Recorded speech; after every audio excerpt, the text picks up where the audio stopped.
What's up, you guys? I hope you're all doing good out there. We're talking prop bets for UFC 313.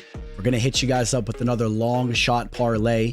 That's a new segment that we started doing in these videos. And we cashed on the first ever one that we did in last week's episode. And that was a big one there. I know we did end up losing one of the fights from the card that was part of that parlay, but the parlay still cashed there. So hopefully you guys tailed. I am going to touch upon a newly added fight in Chris Gutierrez versus John Castaneda. I'll do that at the end of this video, okay? But I'm going to give you guys at least 3 prop plays for the card and that long shot parlay. If you guys like this type of content, please smash that like button, subscribe to the channel if you're new.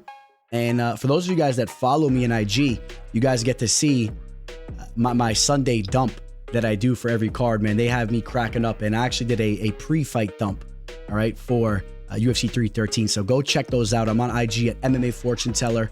And of course, if you guys want the bets that I am targeting for this card, you guys reach out to me, shoot me a DM on Instagram, Twitter, or email me. And then that's below me there. So I got some big time targets for this card. I'll let you guys know that right now. All right. So I won't hold you up anymore. Let's jump into the first fight that we're going to be talking about. The teller.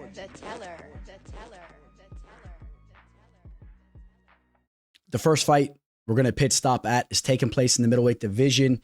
I've been on record saying this is the most low-level fight throughout the card, but that does not mean that it won't be fun, all right? Ozzy Diaz taking on Jordan Santos. I do expect to see some action taking place, and we'll get to what I really see taking place here in a second. But Ozzy Diaz, you take a look at his 3 losses.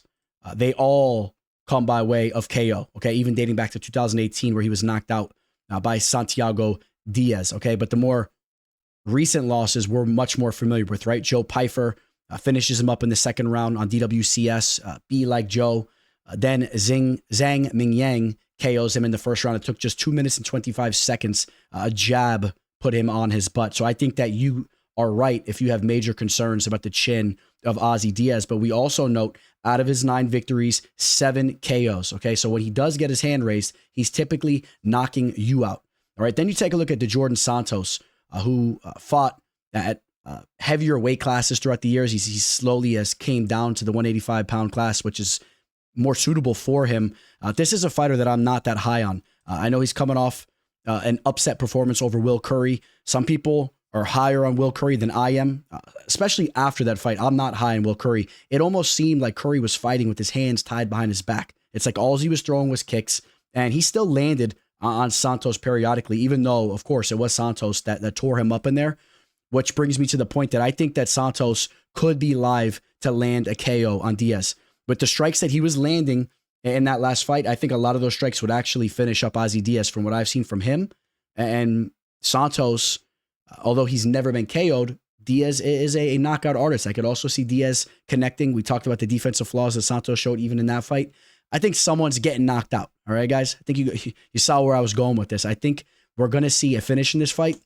And I'm liking the under 2.5 rounds that's set at minus 135 right now on BetUS. If anyone's looking to lock that in, this will give me a second to shout. BetUS, my partners over there. It's a great sports book, and you can get under 2.5 rounds at minus 135 right now. All right. If you guys sign up to BetUS, let me know. I'll give you an additional gift as well.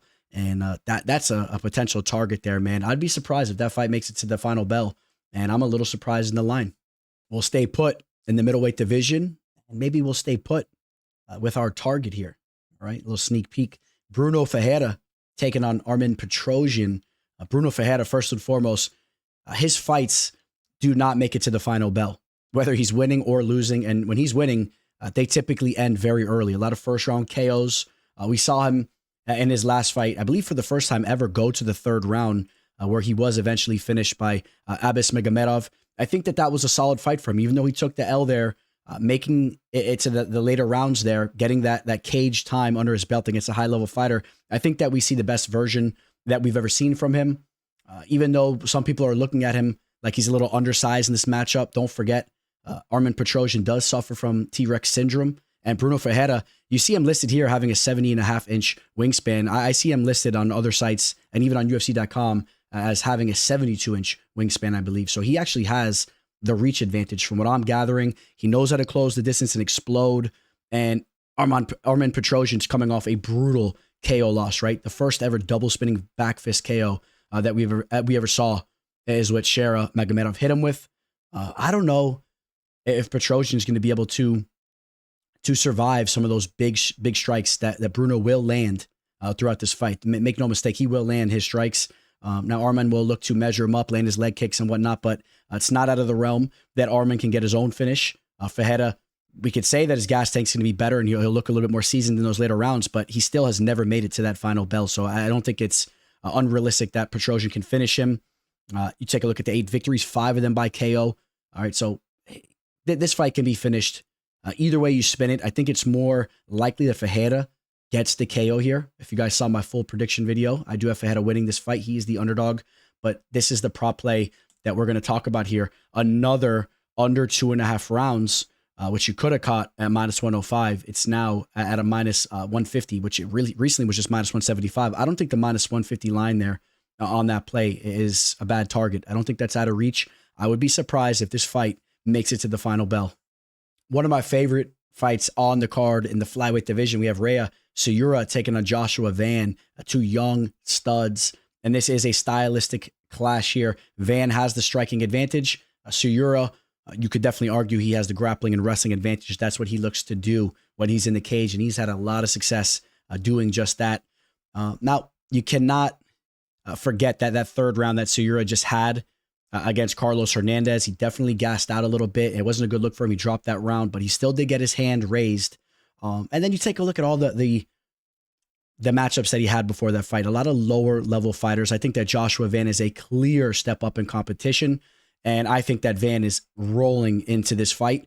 And the fact that he just did what he did to Cody Durden was a great tune-up fight for this matchup here, as Durden has underrated wrestling abilities. Okay, he's a solid wrestler. I think Durden had like 1 takedown early on, but Van was back up to his feet. He was stuffing takedowns after that, and he used those takedown stops to gas Durden out, right? When you're failing at getting the fight down to the mat, it will drain your gas tank. I think we could see Suyura slow down when we get to the third round, but even then, I'm not ready to commit to Joshua Van getting the KO. I mean, I love his striking.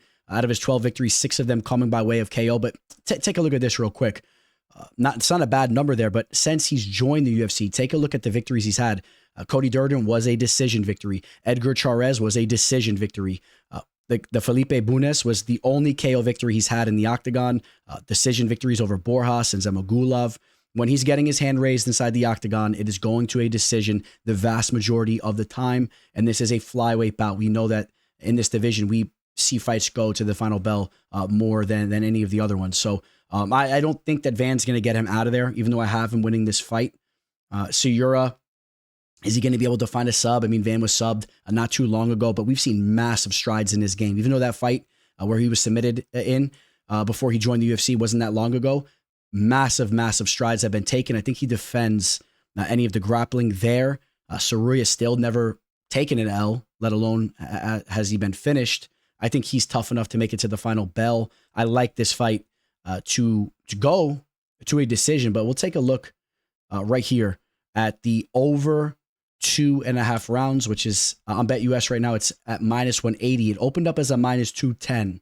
All right, so we're seeing that line start to drop. So maybe you want to be patient and you can catch it at like minus 170, minus 165. But I don't have an issue with the minus 180 line. I feel this fight is very likely to go to that final bell, or at the very least to make it to the 2.5 round marker. I like that target.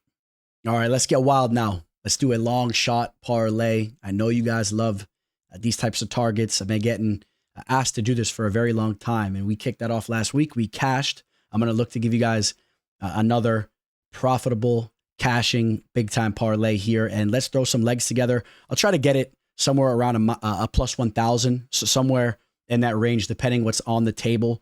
And we'll start at the top. We'll work our way down. We've had a lot of interesting line movement going on throughout the week, man. Fiziev is now as high as a minus 165, minus 170 on some of these books. I'm not going to be able to use him as a leg.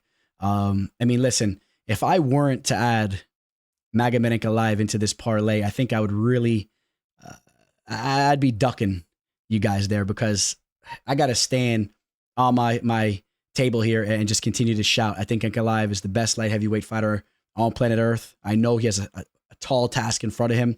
I think he's going to pass that test, though, man. Give me Ankalaev as the first leg, because you get that at minus 110, which you could even grab it realistically more around minus 105. That's more of a common line that I'm seeing. So let's tag him up at minus 105. I'm sure that already scared a lot of you guys away from the parlay, as I know the majority of you guys are on Pereira to win this fight. But let's see what else we got. We're definitely going to lock up Lucindo. Let's throw Lucindo in the mix here. How about a Baja Mendez addition to the parlay? We're sitting at plus 512 right now. And, well, I mean, we were just talking about Joshua Van. Throw Joshua Van in the mix at right around a minus 180. That brings this parlay up to a plus 852. Now, we don't got to get too frisky with this final edition here, because we're already at a plus 1,000. We're almost there.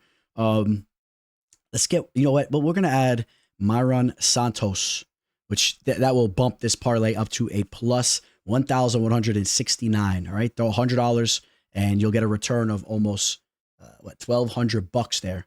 Comment below. Are you guys tailing me on the Longshot Parlay? Remember it cashed last week? You guys tailing me? Or are you guys fading me? Let me know. Comment below. So this was the most recent added fight to the card. Chris Gutierrez takes on John Castaneda. Just to brush you guys up to speed, Chris Gutierrez was supposed to be fighting on this card originally against Gene Matsumoto. Matsumoto withdrew as he stepped in on short notice to take on Rob Font. A lot of you guys know what happened next. I was not happy with the decision of that fight. That did cost me some money. And we followed that up last week with another tough decision as Esteban Ribovics. I had him on the decision, had him at great odds. I thought that he won that fight. So two questionable decisions in the last couple of weeks that have cost me some money. But here we are. John Castaneda was supposed to be fighting last week. He was supposed to be taking on the very old Douglas Silva de Andrade. And if you guys did catch my breakdown of that fight, I had old man Douglas taking out Castaneda. So some of you guys are probably going to see where I'm going with this. Chris Gutierrez is coming off a split decision victory over Quang Lee, and that really hasn't aged that well because he was a massive favorite, and Quang Lee has since lost another fight. He was just finished against Xiao Long. I'm just not ready to turn my back on Gutierrez just yet. All right, I know the Lee fight wasn't a good look for him. Before that, he takes L's in 2 of 3 fights, but look at the level of competition, losing to Song Yadong and Pedro Munoz. And I do understand that a lot of the victories that he's had throughout his career are lower level wins because Frankie Edgar was way up there in age. He did what he should have did. Anybody was almost going to get the KO over Edgar at that point in time in this division. Hali Alatang, Dana Baragorel, Felipe Coleres, Andre Ewell. I mean, it's not really the best of look for him when you take a look at his resume. I understand that, but he did what he's supposed to do. He went out there, he got his hand raised, and the losses that he's taken are still against high-level fighters and respectable fighters. A more primed Tony Barcelos, Timur Valiyev, a fighter that for whatever reason hasn't been able to hang around in the UFC, but still a solid fighter. And he had a victory over him before that. I mean, he's not a bad fighter. Fighting out of Team Factory X, he has solid calf kicks. We know he'll chew your legs up, and he's fairly technical. We have seen him as of recently struggle a little bit with the takedown defense as Lee got on top of him for a while there. He controlled him for almost an entire round. He had 4 minutes and 5 seconds of control time, which that was not a good look for him. And Castaneda is a fighter that favors his grappling. As far as I'm concerned, I mean, that's really what I fear from Castaneda is his grappling. I'm not a fan of his striking. I think Gutierrez will be a step ahead there. Gutierrez needs to make sure he keeps this fight standing. It's not completely out of the realm that Castaneda can pull off a sub down there. A couple of fights back, we saw him pull off a head and arm triangle choke on Miles Johns. He's had some subs, not an overwhelming amount of subs, but you could tell he knows what he's doing down on the mat. I'm more worried about Castaneda just controlling him, though, and snagging up rounds there. But all in all, two 33-year-old fighters. I've been more impressed with what I've seen from Gutierrez throughout the years. I'm not that high on Castaneda. We'll see how he looks here. And the fact that Gutierrez was already training for this date. He's not hopping off the couch, okay?